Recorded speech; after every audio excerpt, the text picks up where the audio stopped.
is a small pocket copy of a type of manuscript that really needs to be better studied from the Middle Ages. It is a confessional, this one by Anthony of Florence.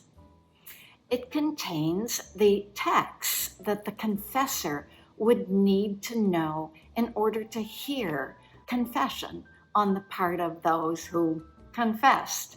Confession was not obligatory until the 13th century, but by the 15th century, it was more and more frequent, hence the need for manuscripts such as this.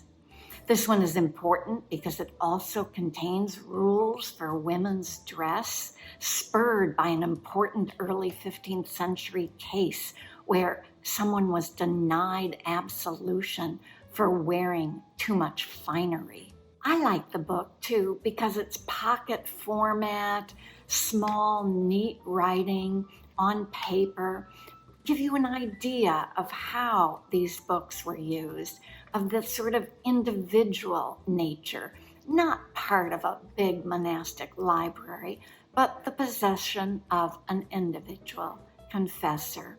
Although we don't know how the manuscript was originally bound, the music sheet, which is an original sheet from the 15th century, gives the manuscript a medieval sense, and it may represent the type of binding the manuscript once had. Enjoy.